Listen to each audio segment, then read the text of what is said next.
bénédiction pour le monde que tu nous accordes. Nous sommes dans ta présence. Seigneur, c'est ton esprit qui agit, ce n'est pas l'esprit de l'homme.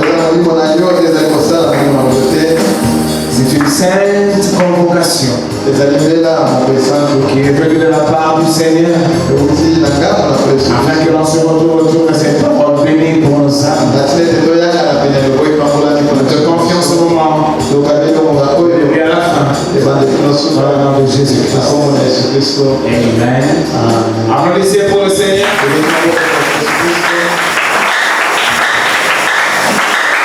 Vous allez vous mettre.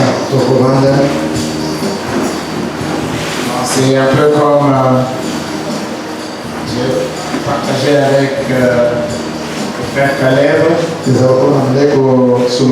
Donc on a été surpris par des embouteillages.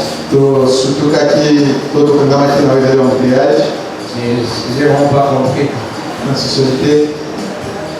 Je ne vais pas parler de Kinshasa, mais oh là, c'est quand même drôle comme une ville. Hein. On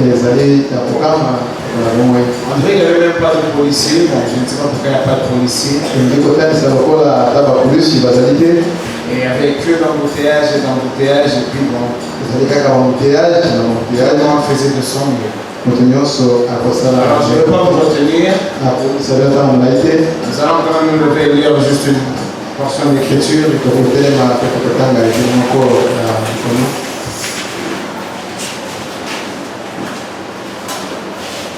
Prenons dans Proverbe.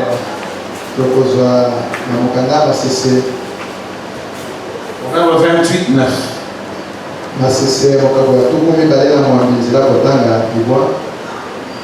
Et à chaque fois quand nous lisons la parole de Dieu, soyez vraiment attentifs. Vous devez écouter la lecture de la parole de Dieu avec votre esprit. Concentrez. De sorte que le Saint-Esprit, profitant de votre concentration, vous donnera le sens de cette parole.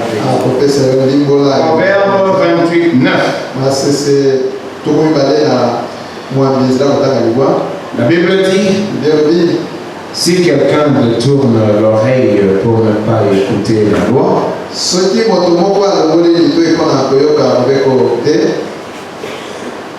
si quelqu'un détourne l'oreille pour ne pas écouter la loi, sa prière même est une abomination. Amen. Que le Seigneur bénisse de sa parole.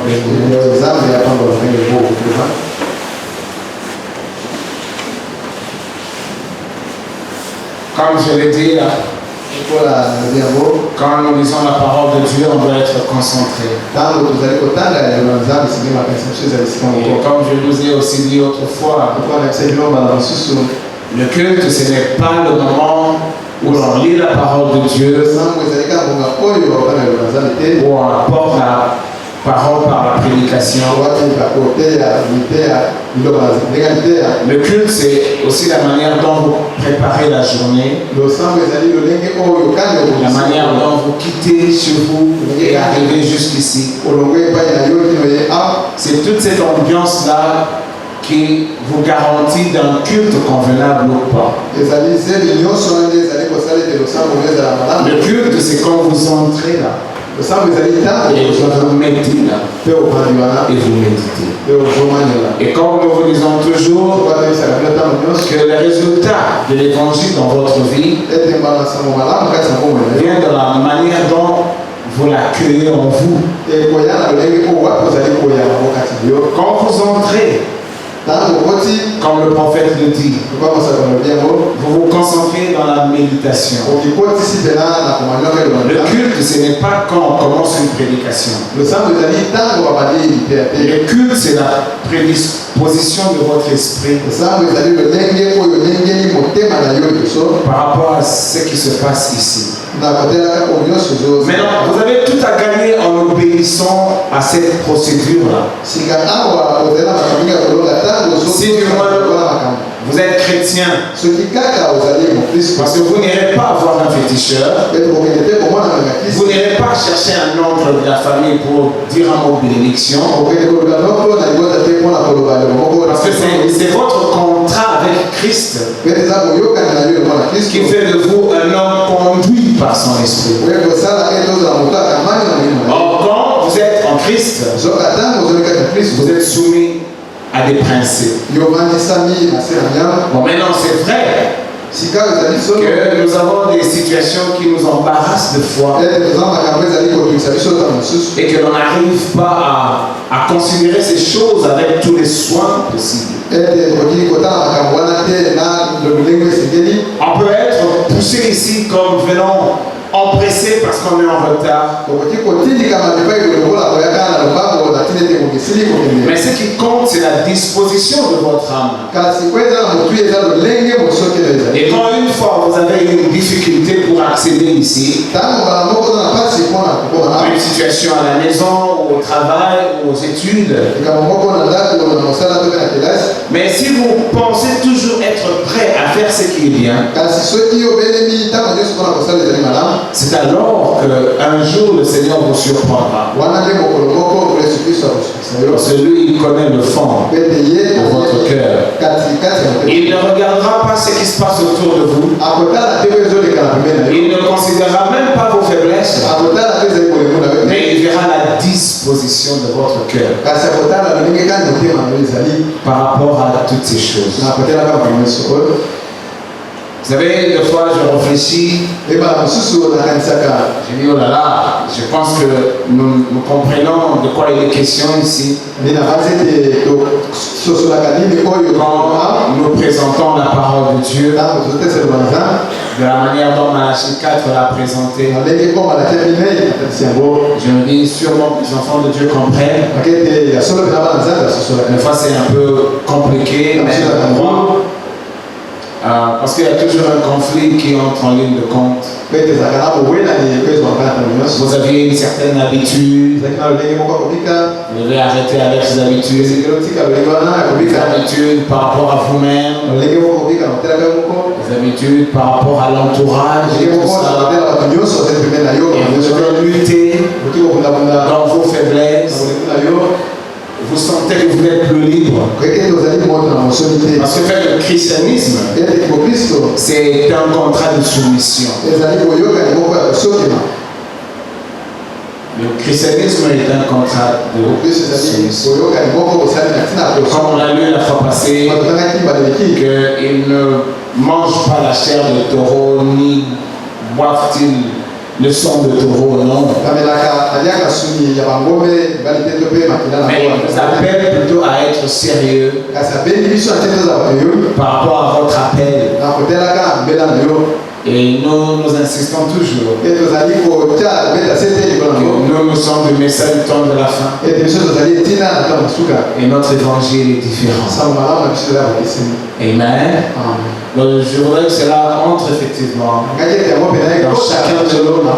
Je parle le mardi. Nous avons été conduits d'une certaine façon. Et si vous êtes spirituel, je crois que ce sont simplement des lumières que le Seigneur libère pour éclairer encore nos âmes.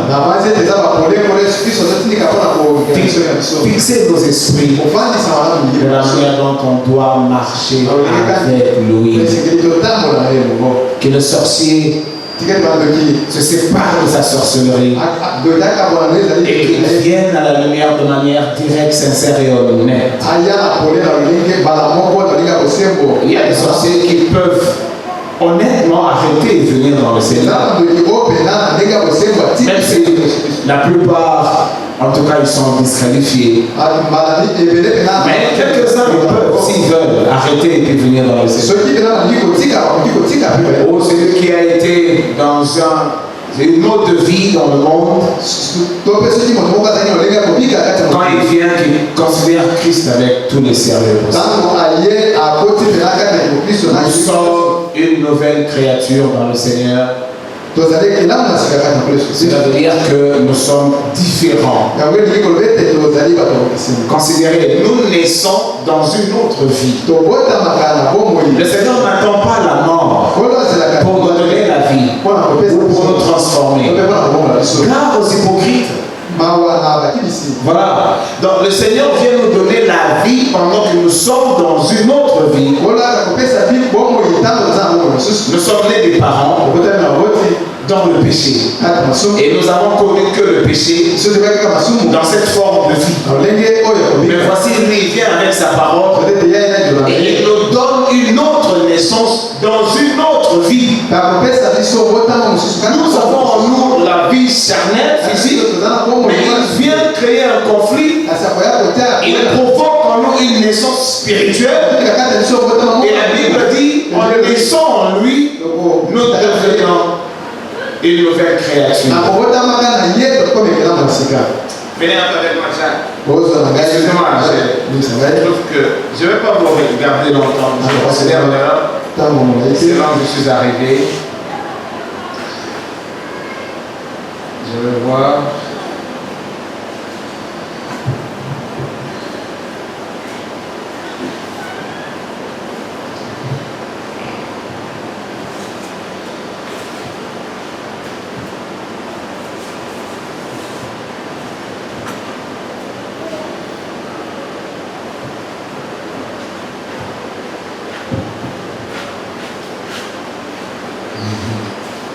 Je l'avais lu dans une autre forme de Bible. Et je crois que vous allez me retrouver facilement. Mais le Seigneur dit là que nous sommes nés en lui pour être les prémices dans ce grand royaume qu'il nous a préparé. La Bible dit ici dans Jacques, ne vous y trompez pas, mes frères bien-aimés. Toute grâce excellente et tout don parfait descend d'en haut du Père des Lumières, chez lesquels il n'y a ni changement ni ombre de variation. Mais écoutez ce qui est grave, très grave. La Bible dit que c'est ce Dieu-là qui nous a engendrés. Donc nous avons été engendrés dans cette nouvelle vie. Non pas par le désir sexuel. La Bible dit, il nous a engendrés selon sa volonté, par la parole de vérité, afin que nous soyons en quelque sorte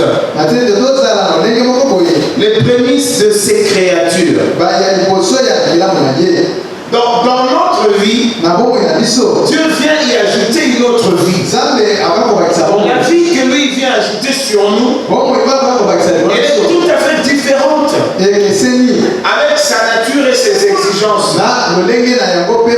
Voilà pourquoi on prêche la parole de Dieu de la manière dont c'est prêché. On est appelé à aspirer à la transformation totale.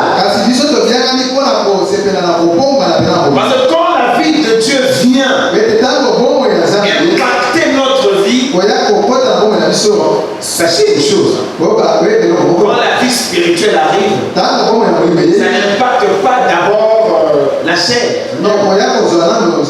Ça contacte l'esprit. Et c'est par l'esprit qu'il descend jusque dans l'âme. Et c'est dans l'âme que Dieu commence à travailler, vous amener dans une sorte de transformation. C'est-à-dire, il procède à un nettoyage total qui fait que de l'autre côté, vous apparaissez différent de ce que vous étiez en venant de papa et maman. C'est pourquoi le mardi nous avons dit. Alléluia. C'est pourquoi le mardi nous avons dit. Il y a la rédemption qui vient dans sa totalité. Et c'est dans cet âge que toi et moi nous allons expérimenter cette rédemption. J'ai dit à une soeur avec qui je parlais, son fils te dit, bon, écoutez, avant que tu meurs, il a parlé quelque chose lié à la mort, il parlait à sa mère. J'ai dit à sa mère, non.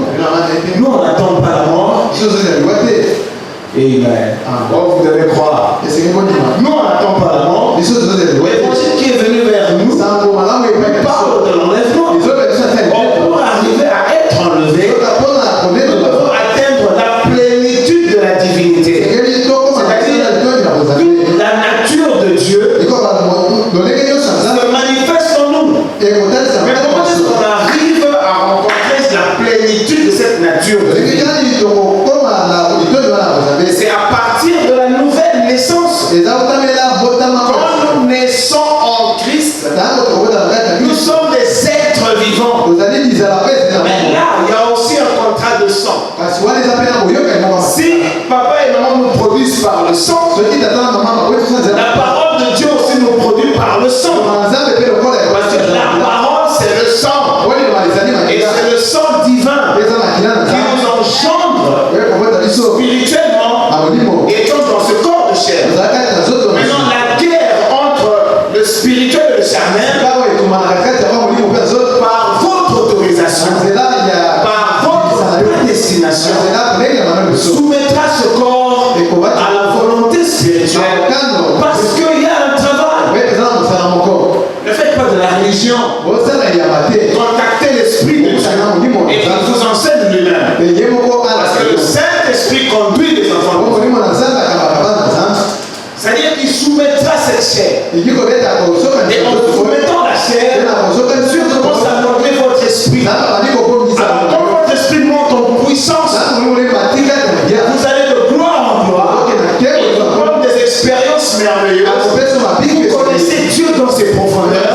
C'est alors que vous accéderez à sa foi. Maintenant, la foi divine fera que au moment arrivé, vous serez en mesure de transformer ce corps. Et c'est ce qui amènera la rédemption dans sa totalité. Et le monde entier, le monde croyant, il a toujours attendu ce moment-là. Mais ce privilège nous est donné. Mais nous sommes des dirigeants. Non, cette nouvelle vie doit croître. Aussi vrai que vous croissez ici, pensez croître aussi dans cette nouvelle vie. Vous avez 1 mois, 2 mois, 3 mois, une année, vous avez 5 ans, vous avez 6 ans, vous avez 10 ans, vous devenez adulte. Dans le Seigneur, il y a cette croissance-là. Et il n'y a jamais d'arrêt dans la croissance. N'attendez pas que vous ayez d'arrêt dans la croissance. Vous prenez un peu de congé pour rentrer dans le monde. Et vous tournerez après. Ou alors vous allez faire des petites choses mauvaises que vous faisiez avant et vous tournez encore. Là, il y a un faux sur votre contrat. Il y a quelque chose qui n'est pas bien stipulé dans ce contrat. Nous sommes des nouvelles créatures et ça, c'est le monde divin. Ça, c'est Dieu qui travaille en nous quand nous lui laissons effectivement la place au travail. Amen. Oh, je ne voulais pas vous retenir, il est temps. Mais j'ai quand même compris aussi avec les embouteillages comment ça fonctionne. Alors, je ne voulais pas aller au-delà. Comme je suis arrivé en retard, je m'arrête juste à temps. Amen. Alors, c'est la petite portion que je veux donner. Naître dans le Seigneur et prendre cette naissance au sérieux. Parce que aussi vrai que vous croissez naturellement, aussi vrai que vous croissez dans le Seigneur. La croissance dans le Seigneur, vous n'avez pas dans la vieillesse. Mais la croissance dans papa et maman, ça vous amène dans la vieillesse. C'est pourquoi la Bible nous encourage à négliger cette croissance-là au profit de la croissance spirituelle. Parce que la croissance spirituelle, ça nous amène à la totalité de Dieu. Ça nous fait complètement ressembler à lui. C'est ça, s'identifier à Christ Jésus. Devenir non pas une portion de lui, mais devenir une totalité. Ce mystère, c'est Dieu lui-même qui définit cela. Vous arrivez à la totalité de Dieu et vous commandez toutes choses. Vous commanderez ce corps de transmuter pour changer. Aller dans le corps charnel en un corps de gloire. Applaudissez pour le Seigneur.